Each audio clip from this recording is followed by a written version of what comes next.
Hi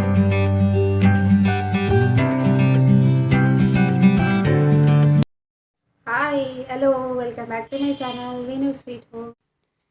ఈరోజు నేను gas burners gas stove ఎలా క్లీన్ చేసుకోవాలో నేను మీకు ఈరోజు చూపిస్తున్నానండి, మీతో షేర్ చేసుకుంటున్నాను.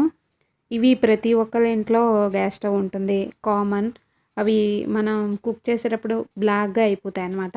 దాన్ని మనం నెలకు ఒకసారి ఎలా క్లీన్ చేసుకోవాలో నేను ఇప్పుడు చూపిస్తాను. నా కుకింగ్ అంతా అయిపోయింది. ఇప్పుడు ఇవన్నీ ఇలా తీసుకొని ఒక గిన్నెలో వేసుకోవాలి. ఇదిగోండి ఇలా వేసుకొని మనకి వెనిగర్ ఉంటుంది కదా, నేను ఇక్కడ ఆనియన్స్ వెనిగర్ అనమాట, వైట్ వెనిగర్ తీసుకున్నాను. ఈ వెనిగర్ తీసుకొని ఇప్పుడు ఇవి మునిగేంత వరకు వేసుకోవాలి. ఇదిగోండి ఇప్పుడే నా కుకింగ్ అయింది కదా, వేడిగా ఉన్నాయి. ఇప్పుడు ఇలా మునిగేంత వరకు వేసుకొని ఫస్ట్ ఇలా వేసి తర్వాత దీన్ని టర్న్ చేసుకోవాలి.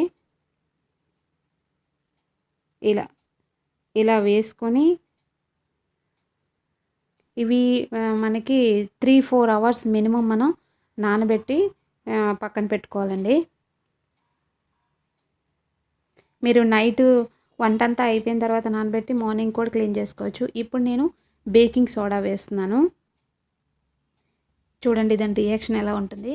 ఇప్పుడే దాని కలర్ కొద్దిగా చేంజ్ అవుతుంది.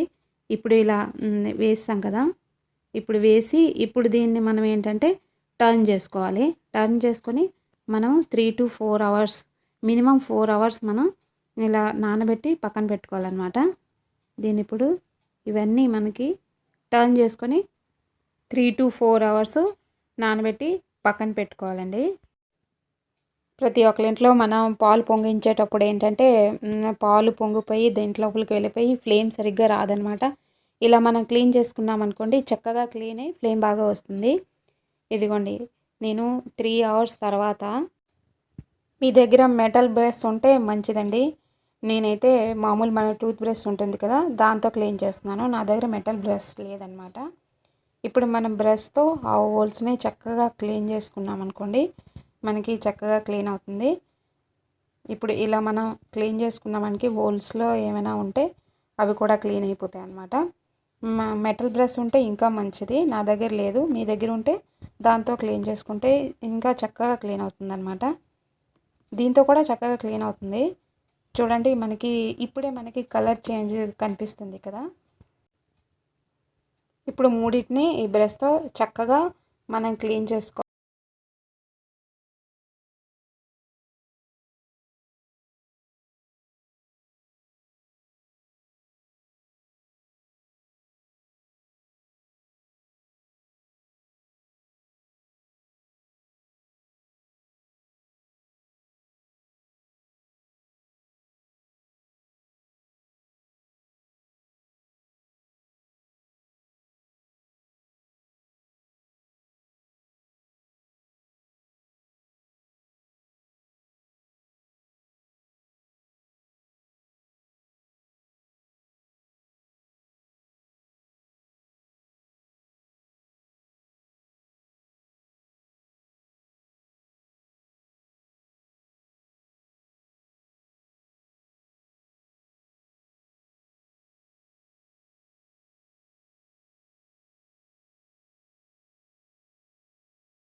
అన్నిటిని క్లీన్ చేసుకున్నాం కదా, ఇప్పుడు క్లీన్ వాటర్లో మళ్ళీ ఒకసారి వాష్ చేసుకొని ఇలా వేసుకోవాలన్నమాట.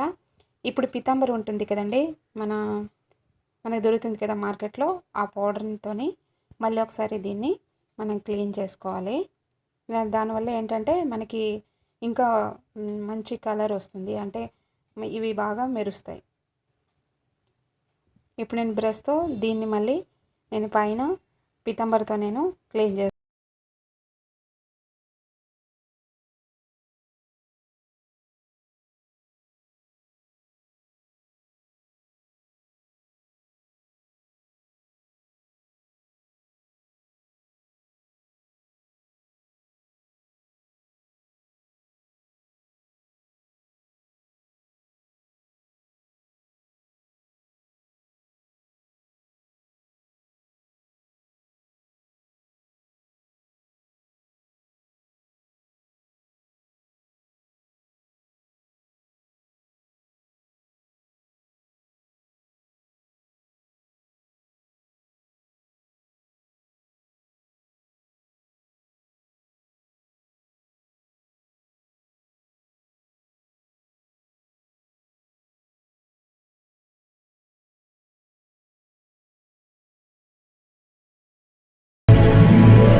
ఇప్పుడు ఇవన్నీ మళ్ళీ క్లీన్ వాటర్లో వేసుకొని ఒకసారి మనం క్లీన్ చేసుకోవాలి. ఇప్పుడు ఏంటంటే మనకి లెమన్ ఒకటి కట్ చేసి పెట్టుకొని దాని మీద కొద్దిగా సాల్ట్ వేసి ఇప్పుడు మనం క్లీన్ చేసి పెట్టుకున్న దాని మీద రబ్ చేస్తామనుకోండి, ఈ బ్రైట్నెస్ కొన్ని రోజుల వరకు ఉంటుందండి. మనకి మచ్చలు ఏమైనా ఉంటే అవి పోతాయి అన్నమాట. ఇదిగోండి పైన ఇలా రబ్ చేసుకొని అన్నిటినీ పైన రబ్ చేసుకొని ఒకసారి క్లీన్ వాటర్లో మనం క్లీన్ చేసుకోవాలి.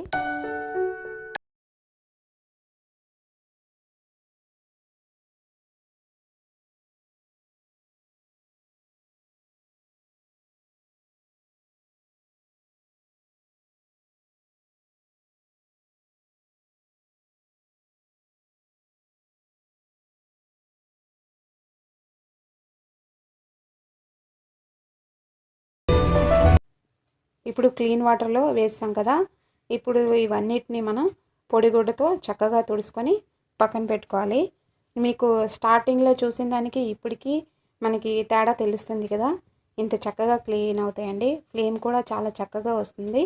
1 మంత్కి ఒకసారి మనం ఇలా క్లీన్ చేసుకున్నాం అనుకోండి, మనకి చాలా చక్కగా ఉంటుంది.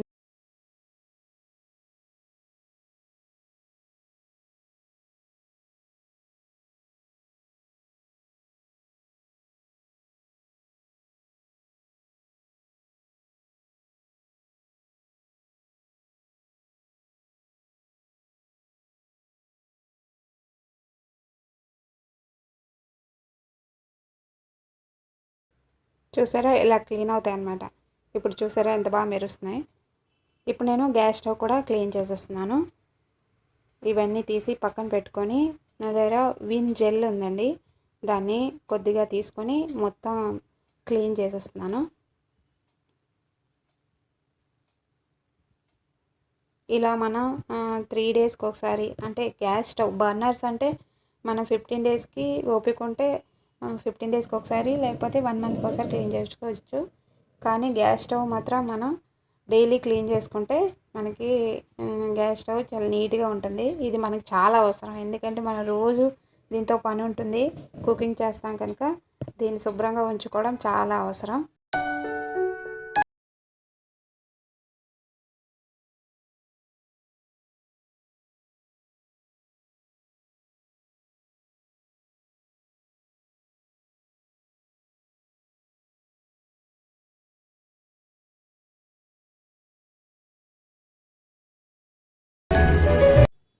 ఇప్పుడు మనం ఏంటంటే ఒక పొడిగుడ్డను తీసుకొని మొత్తం ఈ విమ్ని మొత్తం తీసేయాలండి.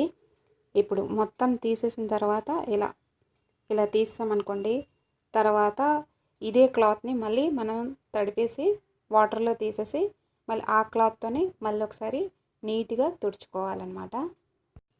నేను ఇక్కడ కొద్దిగా మచ్చలు ఉంటే స్క్రబ్తోని నేను అవన్నీ క్లీన్ చేస్తున్నాను. ఇప్పుడు ఇలాంటి మరకలు ఏమైనా ఉంటే మనకి నిమ్మకాయ చెక్క ఉంటుంది కదా, దాన్ని కూడా మనం ఉప్పులో కొద్దిగా ఉప్పు వేసుకొని దీన్ని ఇలా రబ్ చేసామనుకోండి ఆ మరకలన్నీ పోతాయండి. ఇలా ఒకసారి చేసి చూడండి, మొత్తం నీట్గా అయిపోతుంది. ఇప్పుడు ఈ క్లాత్ని మళ్ళీ ఒకసారి వాటర్లో తీసుకొని ఇది మొత్తం నీట్గా ఒకసారి తుడుచుకోవాలి.